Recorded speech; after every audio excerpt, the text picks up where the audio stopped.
Hey, I timed it right. That was awesome. Okay, so this hangout is on air and is live. So my name's Pete. I'm the guide for Dream Chaser today. This is session 1. We did session 0 actually about 10 minutes ago, but we're going to pretend we didn't. And we're going to get started with vision roll. So again, we have our characters. Kevin, if you'd start, just say your name and your character's name. My name is Kevin Inarelli. My character is Guido Giuseppe, an aloof stowaway. All right. And then Michael, you want to go next?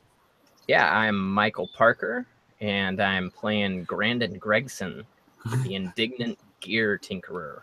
There's a lot of G's in this game. I know, I love it. And I'm Vincent Baptiste. I'm playing Archie Less, a happy dancer.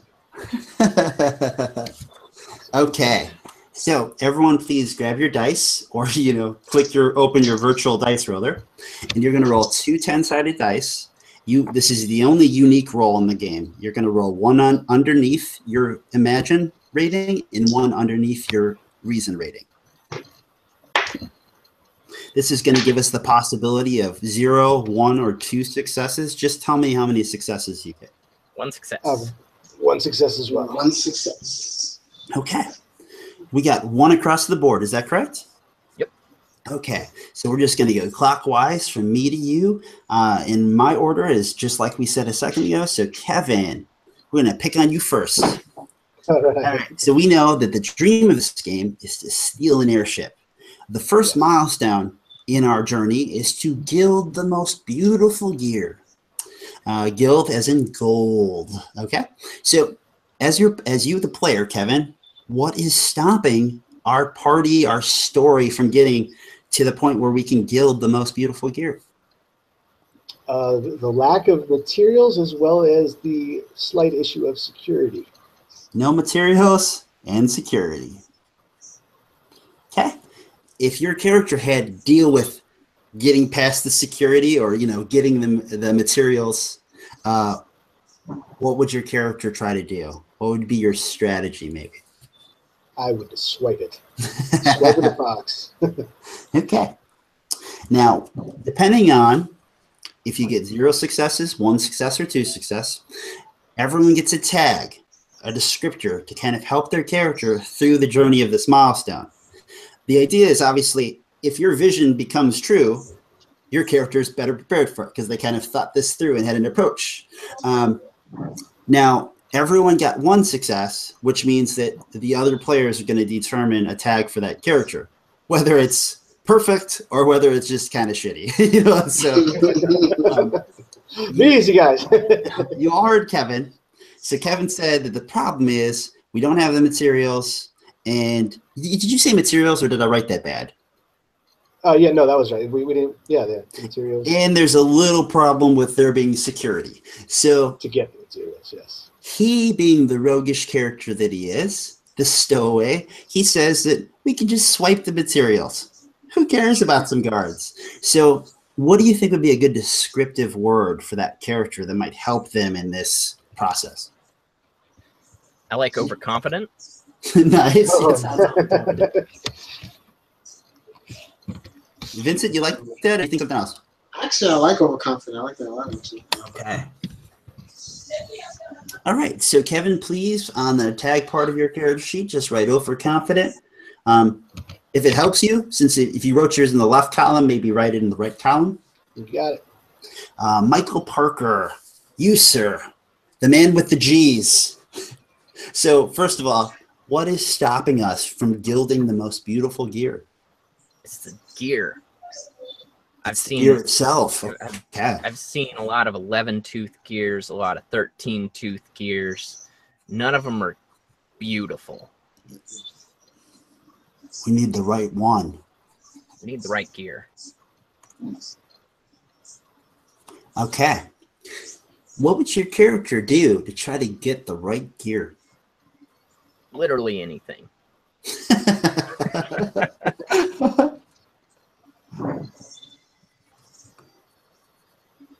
Except give away Betsy. There you go. Yeah. So where would your character start? You know, I would start with the Union. Nice. The Union. You get benefits. Okay, so the other two players, Kevin and Vincent, think of a tag that would help.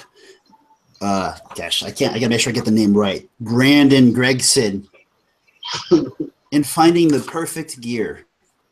He would do literally anything. Don't forget that. So I think desperate is the word that comes to mind for me. Yeah. You guys are too nice, though. I would have put like seductive. Or, like, well, suicidal crossed my mind. Like, yeah,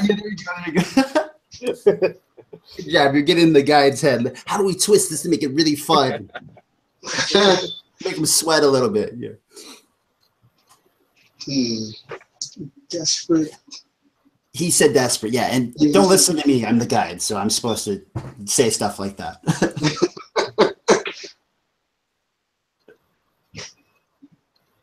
Again, desperate sounds good to me. All right. You are desperate, sir. Desperate. And last but not least, Vincent, you've heard the other two players. You've had the opportunity to consider what they've said, maybe even brainstormed a little bit now that they've put those thoughts in your head. So the milestone is Gild the most beautiful gear. What is stopping us, my friend? We don't have any gold. We don't have any gold. We need gold. No gold. Do we have somebody who could do a good gold number? We have no gold. Let's see. What would your character do to try to get some gold? He would earn it. Likely by dancing. Dancing for it. All right. Kevin and Michael. He needs a tag. Well, the first thing that pops in mind is Dancing Queen.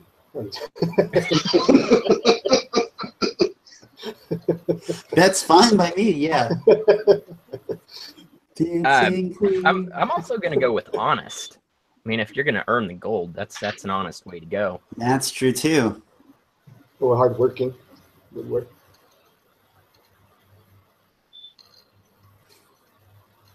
I'm going to flip a coin. Or stand-up guy. That's a good one. Stand-up guy, I like that. All right, stand-up guy it is. So, Vincent, if you would please tell Archie Les, that Archie Les is a stand-up guy. Wait, he is a guy, right? He is a guy. It was awfully for some of us. And I should ask you all that. So, is everyone playing male characters? Yes. Okay. Yes. Make sure I'm not being gender biased. All right. So the first milestone, Gild the most beautiful gear. We are going to tell a story about stealing the airship. Okay. So our story begins with the ship.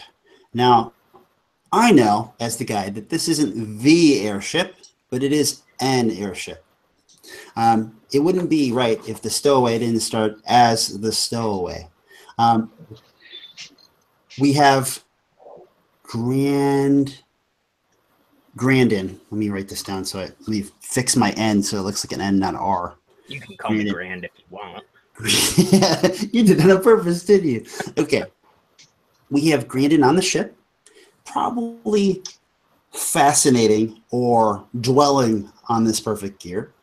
Maybe in a place that he plans to put it on a hypothetical ship or the ship in his head. And we have Archie. Archie, awesome. Okay. So you are all on a traveling vessel. It is an airship, but think of it like an airliner in a way that this is something that goes from city to city. So most of the people on this ship are guests, like tourists. People that are traveling. They aren't mostly working type people, or if they are, they're going for leisure. Like this isn't like business class. Think of like a wooden airship that's got big billowing sails, that's flying high in the clouds. Hard to see any land below except for the occasional glancing view when you pierce the clouds. And then on board the ship, since it is kind of a tourist ship, There are many different people from many different lands, characters of all kinds. People are gambling. People are being entertained by music and dancing. There's obviously a bar. There's many places that have like lookouts and comfortable seating. And you are headed to a place called Mentara. Mentara is the location of a great race. It is a place where kind of think like the Indy 500, but of airships. Most passengers here are headed there for the distinct purpose of attending. Let's see, what would be a good name for the great race? Let's see. So, just a quick question. So this is a big ship, more like not like an airplane where everybody's seated. This is something big, like a train where people can move around from. Yes. Yeah, you can move around freely. Think of it like as if you were on a big boat, like in colonial times. And we're talking large. It is like a sort of, I keep imagining things like the Peter Pan ship or like a large galleon or something. But so think of it like a big boat but with a thick underbelly that's got most of these people who are hanging out inside. But then what's cool is they can have glass windows and such because you can view below because you're not underwater. You're looking out into the sky. I kind of think of it that a lot of people are also dressed for vacation. People, some of the entertainers are dressed more like as if you were in Vegas. You know, so some of the girls look like showgirls. We could even throw in that there's a person doing magic, you know. But for the most part, all three of you are on this deck area in this large open area where you can see the bar, you can see people playing cards, you can see people dancing and kind of hooking up. So first of all, obviously, one person who is an entertainer, we should probably see what you're doing first. So Vincent, what is Archie? What would Archie be doing in this place? Assuming he's not working, he's probably at the bar having a drink or three. All right. Our stowaway friend, where would you be hiding? Or, given the situation, you could easily hide in plain sight at this point. Yeah, actually, I'm you probably didn't pay for a ticket, though. No, I didn't. But I do have an in with the bar girl, so I'm sitting at one of her tables. She's helping me find out some marks. Maybe I can. Excellent. You're a bar girl. Okay. Do you have a name that you like? Otherwise, I'm going to give her a name. How about Ellen Earhart? Oh. You said Ellen Earhart? Yep. Okay. I love alliterations. I read comic books. Is that where we got it from? I'm a big fan myself. Okay. Well, you know, it's always an alliteration. Peter Parker, Bruce Banner. It's always. And Michael, being a very interesting character in this situation, would you be amongst these people? Because I feel like you actually might be deeper in the ship. You know, in a place where you're not really supposed to be, but, you know, you're a tourist and everyone's just lollygagging around. Nobody cares if someone wanders off. Nobody expects anyone to sabotage the ship or break something. So you could have snuck over to, like, more of the engineering area because these are airships. So while it's a giant boat, it has mechanical parts that help kind of maneuver and make the ship move in different ways, maybe open and close panels. And well, I belong to the airship union. Yes. Of course, they hired me to be a mechanic on this ship. So I'm legitimately in the engine room, tinkering away on some gears. Tinkering away on some gears. Lustfully looking at some gears, wondering if this one is the one, and it's not. Okay. Do you have what strategies that help you work with gears? I've got hammering. Okay.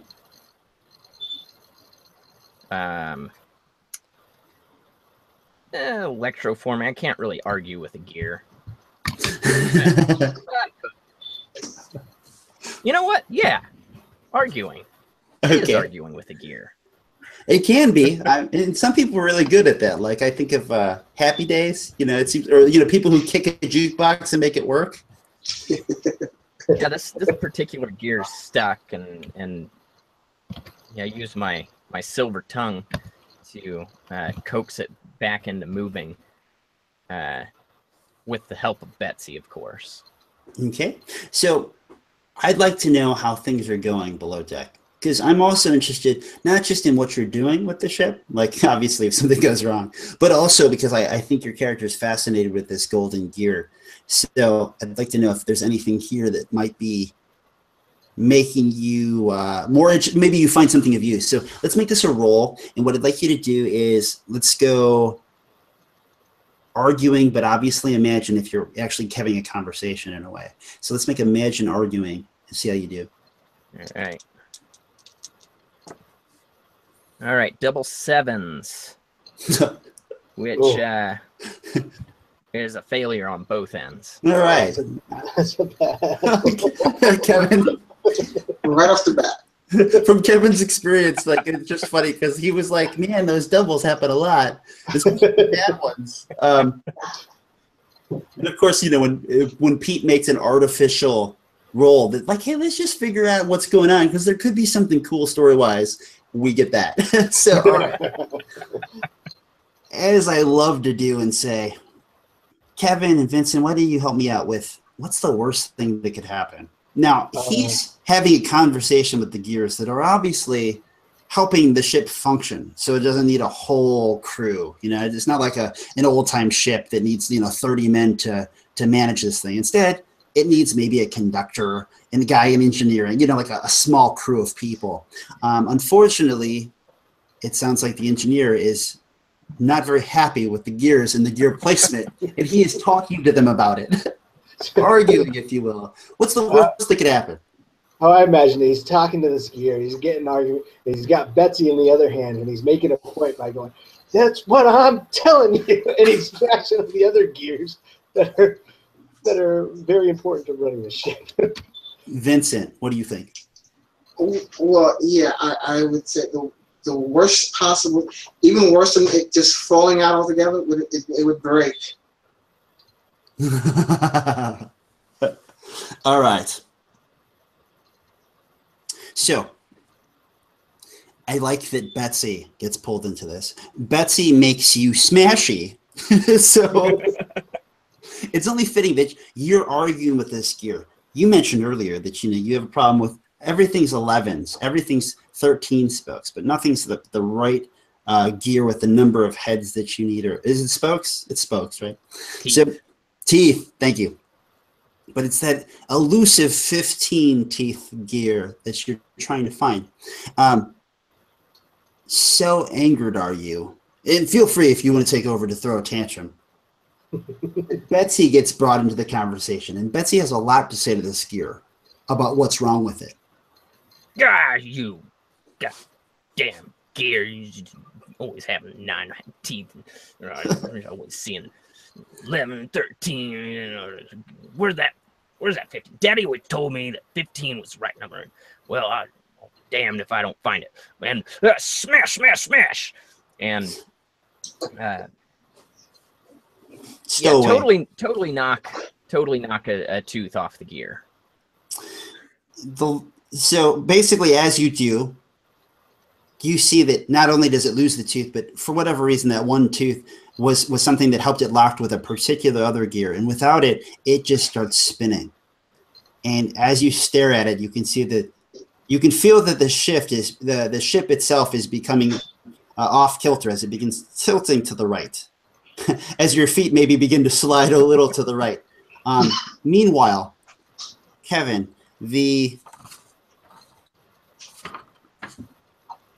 Guido Giuseppe, you are talking to Ellen Earhart. She is serving drinks. She comes up to you, puts a glass on right in front of you. It's got like a little wedge of lemon on top of it. It looks partially, it was somebody else's drink. It's mostly gone, but the bottom third is left. But all of the ice probably melted in it. But she puts it down in front of you and gives you a wink. You hear this. You can basically see on her face as if her skirt got lifted or something. As she can feel the shift in the ground with her high heels, and she begins to kind of click around like she was a little fawn trying to get her legs underneath her. And you can't help but notice that the drink on the table begins to slide to the right and then a little to the left, and then more to the right. Just kind of look at it and think, whatever, forget about it. All right. The drink goes off the table. She begins to stumble. Looks like she's going to fall. And other patrons, some that are drunk, are going, whee! Those that are not are starting to stand up and try to grab onto things. But most of the stuff other than the bar are not actually like stuck to the ground. And it's causing a lot of problems. And I reach out to Ellen just to try to steady her, and everything else I'm just, seen it before, happened on airships before. Do you have any strategies that would help you maybe inspire confidence or calm someone? I was given the tag overconfident, so. Sure. What strategies would help you, though?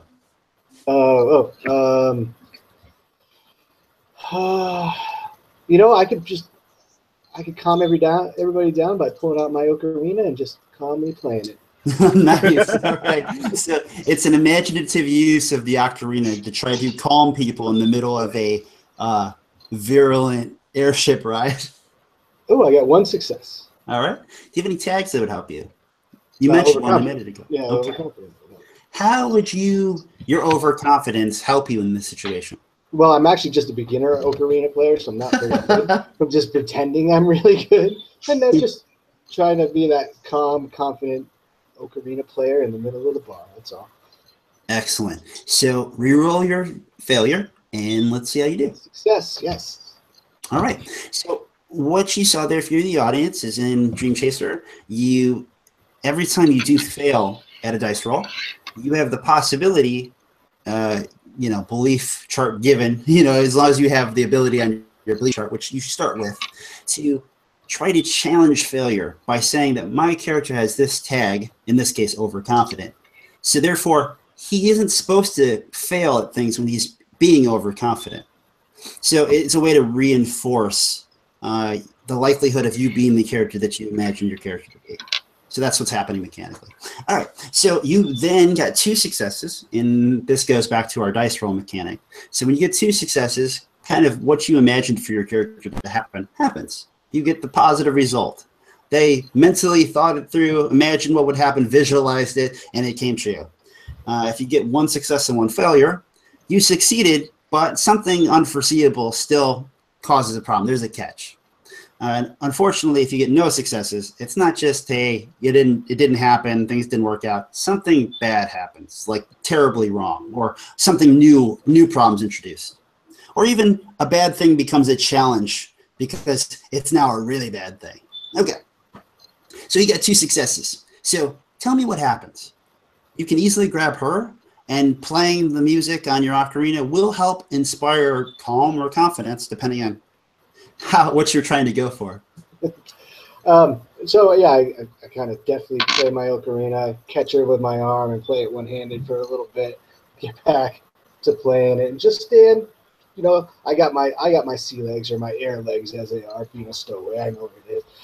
Just nonchalantly playing off like this happens all the time. Eventually, people just start looking like I guess it's just turbulence or something like that. They just kind of deal with this ring and moving of the cabin, and just kind of take my lead. Vincent, you are also in this room.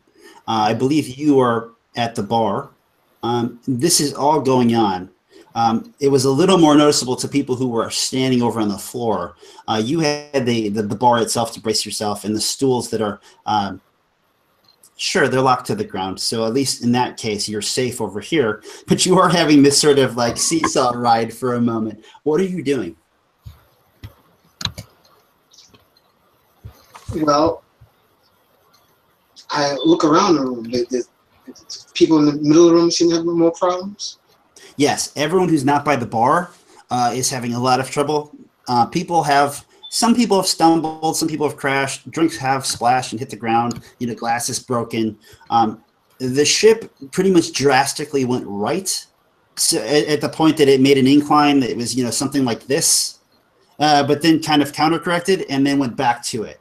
So there was a brief moment where things are better. Luckily for you, that meant you were now pushed into the bar.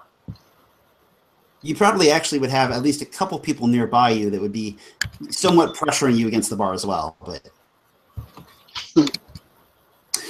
in front of you, then, the bartender, and there's at least two of them working. So one of the bartenders, basically went back, hit the back against the glass behind him. Not like the glass, but where all of the other drink bottles are. Right. And then as he did that, he turned around and then was trying to hold them. And then when the ship went back, he was like, no, no, no, no, no, no, no. And he was trying to hold them all in place. A couple of them began to fall around him. And then he's now falling more face forward back towards the bottle area.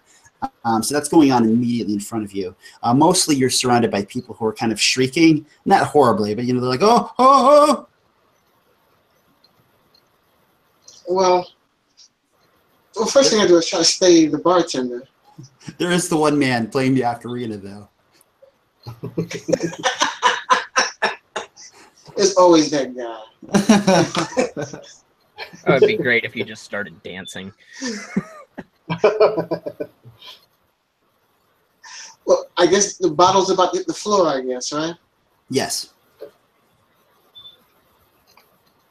Yeah, would you like to catch some bottles? Yeah, that's what I'm going to do. I'm going to try to snatch up some bottles. Okay. What strategy do you think would help you? Strategy? Well, how about you do have the jumping. room? What did you say? Read the room. Work the room. Yeah, of course. That sounds perfect.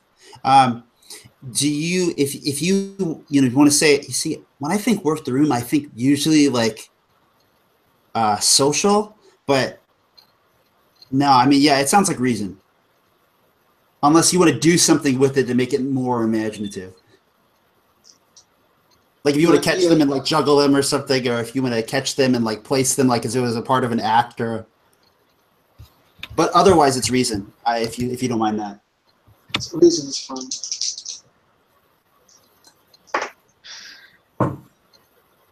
So, I got one success. Okay. Do you have any tags that would help you?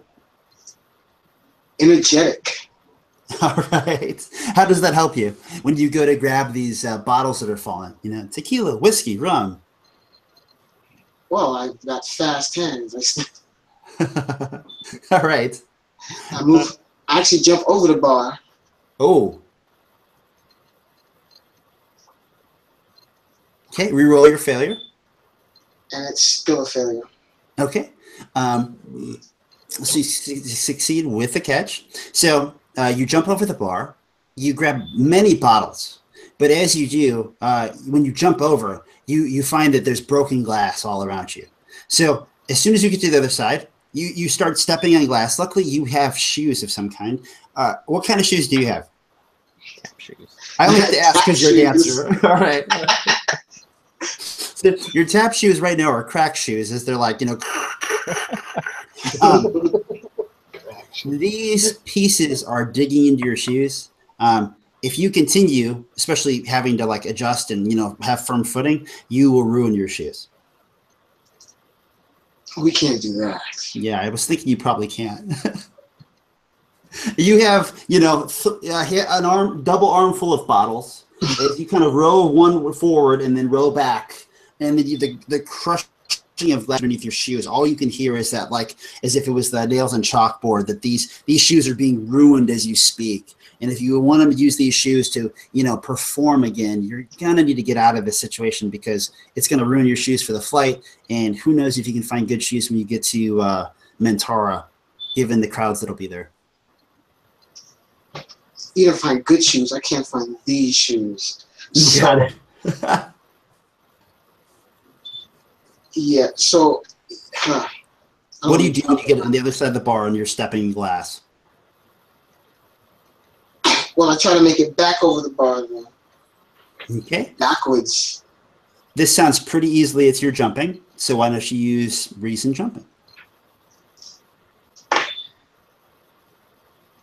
Well, those are two successes. Excellent.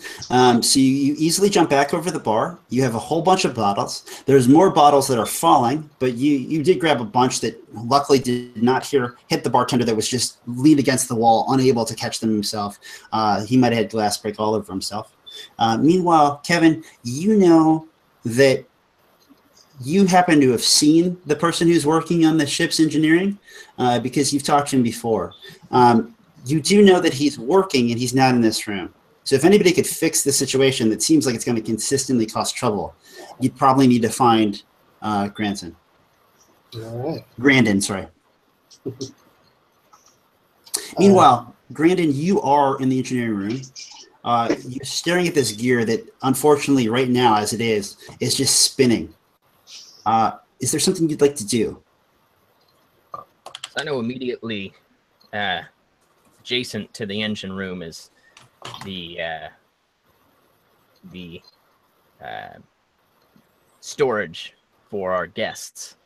And I know that we are headed to the Menteer Spectacular, which is I like a that. wonderful race where there are plenty of wonderful airships. Some quite expensive. I know there might be some extra gears in there. So I run to the storage room and look for gears. Okay. Meanwhile, Kevin, what are you doing?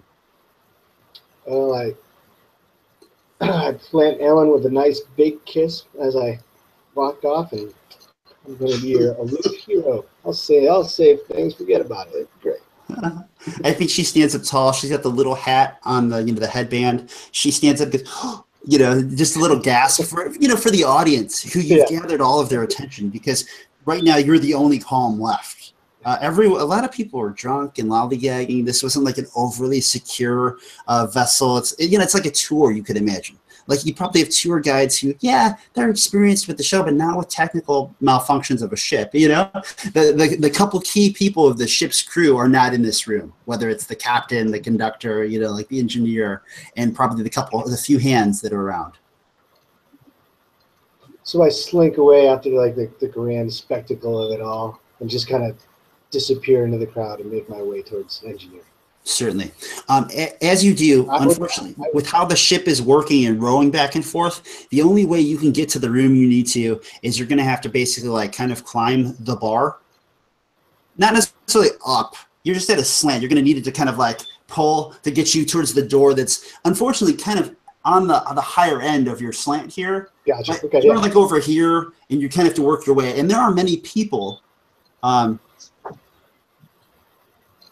There does seem to be one person who obviously was on the other side of the bar, jumped to this side, but he's towards the door you need to get to. All right, so I'm going to make my way over to him. I recognize him because he's worked here before, I'm sure, as an entertainer. As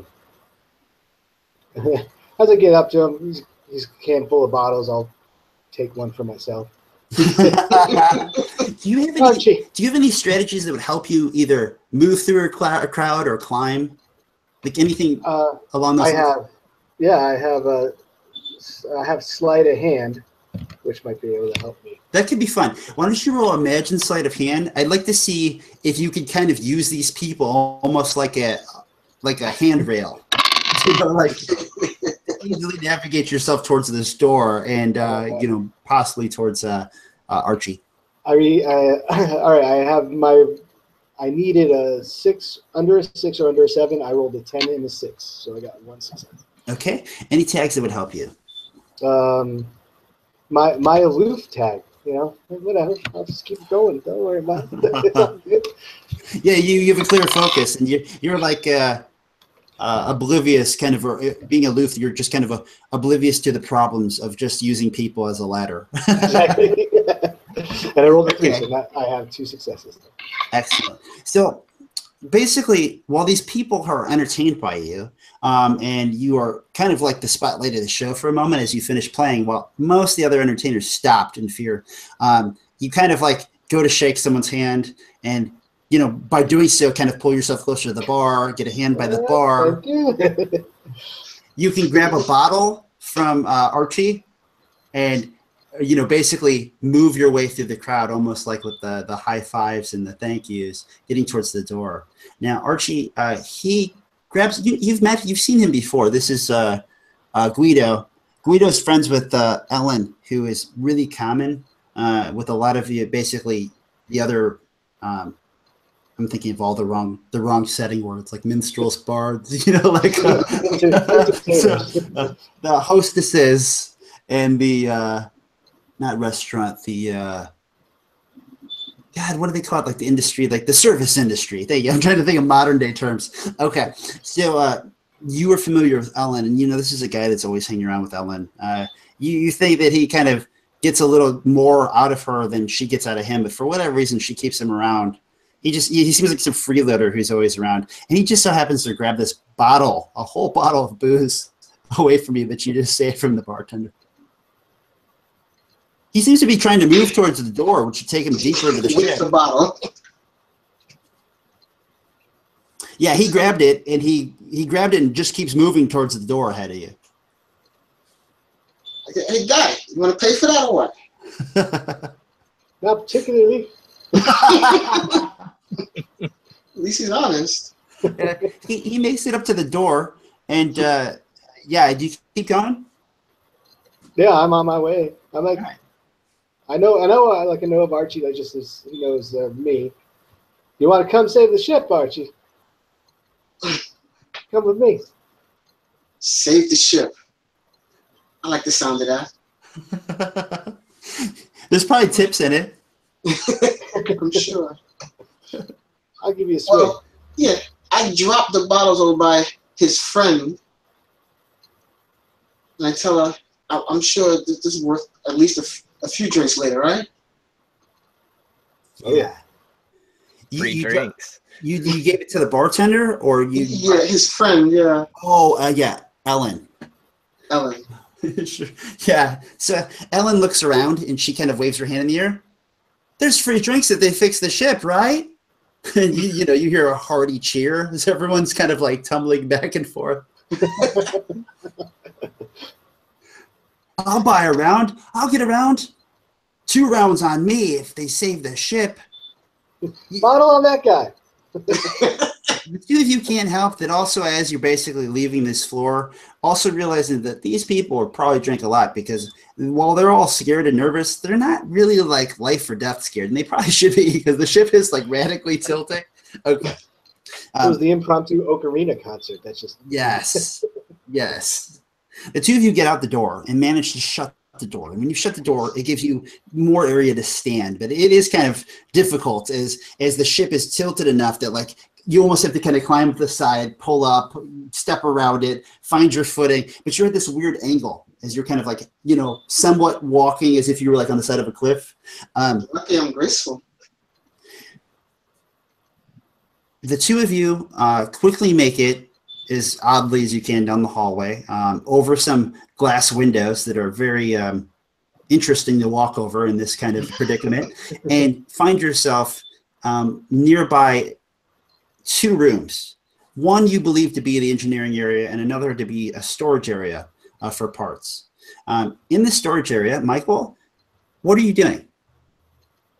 I'm looking around. I have a pretty good inkling that there might be some race teams coming for the big race. Oh, there are. Yeah, and I'm looking maybe for a box that says Erari. Thank you for that. That's great. The Ferrari of the skies, Erari. Okay. Obviously, you need to find this. Do you have any strategies that would help you find something in a room full of things that are tilted sideways and disorganized now, and with boxes falling? I have hammering. Yes. And I see that as obviously imagining. Yeah, that's an imaginative view. I'll find it if I hammer through all of this. And it's going to be here somewhere. Betsy and smashing through every crate that I can find to see if I find any gears that I can replace in the the dire situation that we're in. Please roll, please. All right, I am the best at hammering. So I have 1 success. Okay. Do you have any tags that would help you? I'm stubborn. So I'm just banging through things and I'm not finding it, and I won't quit. I won't quit until I smash every godforsaken crate in this entire storage unit. Okay, please reroll. And that's still a failure. Okay. So are we there? Are we at the storage unit? The two of you are trying to go to the next doorway, but this door is open, and you can hear the smashing of things. Kevin, since you do know Grandin has Betsy, his hammer that he talks to, or at least you know it's Betsy. Like everyone who knows Grandin knows that he has a hammer named Betsy. So it's not. I assume it wouldn't come to you right away. Like you have a lot of stuff on your mind right now. Like, oh yeah, I bet you it's Grandin with Betsy. But you do hear things breaking, which actually that's not even that weird right now either. Except for it's a little more destructive, right? You hear things crashing around you, but you hear things getting smashed in that room, and the two of you can't go by it without looking in anyway. Through the door, you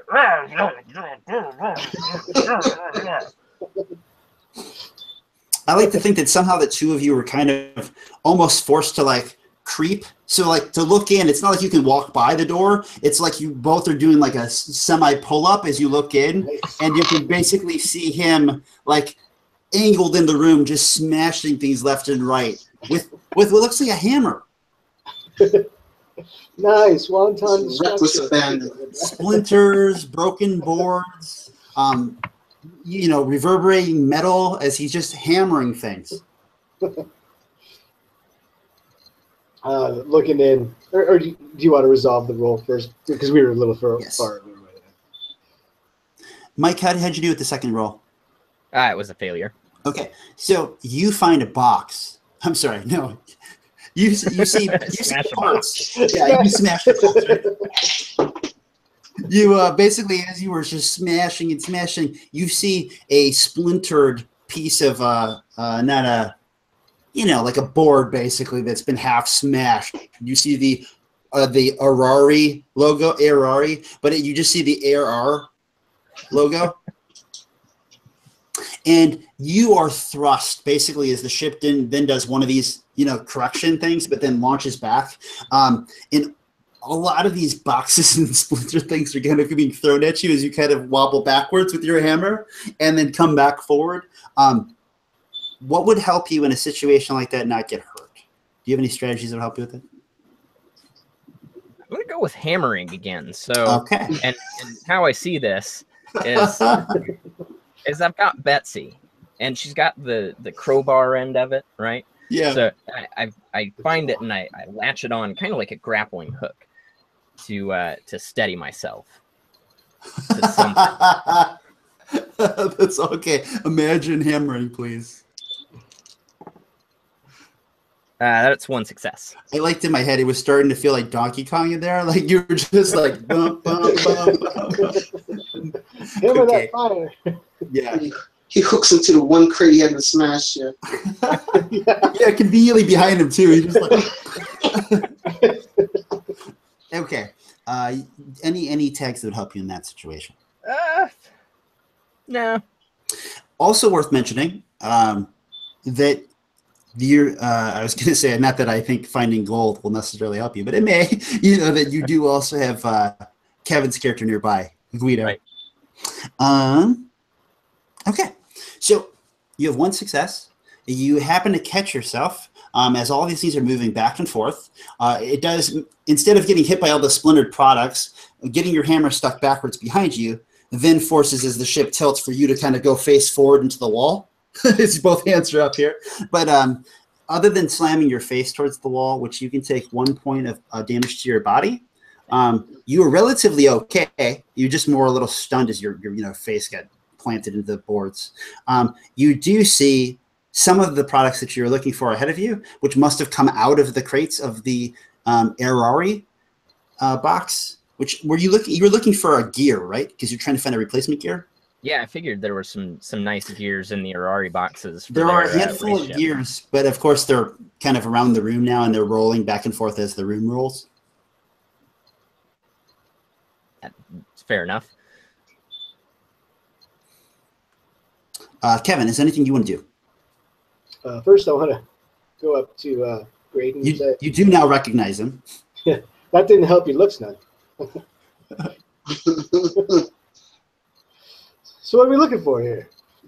Or are we just destroying things? I can destroy things. That sounds like fun too. I'm not trying to destroy anything. I'm trying to save this ship, all right? We need a 9-tooth gear. And if we find a 15-tooth gear, I think that would be really great too. It won't help us in our current situation, but I really think that it might help us do whatever else we need to do, like, you know, fulfill my dream, which is really important to me. It's worth mentioning to me, Vincent, did your character also go in the room? As you kind of see Guido walk in there like, oh, hey, I know that guy. He starts talking to him like, you know, he knows the guy. So you guys know each other. Oh, Archie, you have an instrument to be fixed? It's not really the time. You now recognize that the Mad Hammerer is the guy who does sometimes fix instruments for the fellow minstrels and musicians. Damn it. This guy says he needs a 13-tooth gear. 9. Get it right. 9. Life or death here. What's the 9? 15 too. 15 would be 15. Great. So which is it? 9 teeth gears.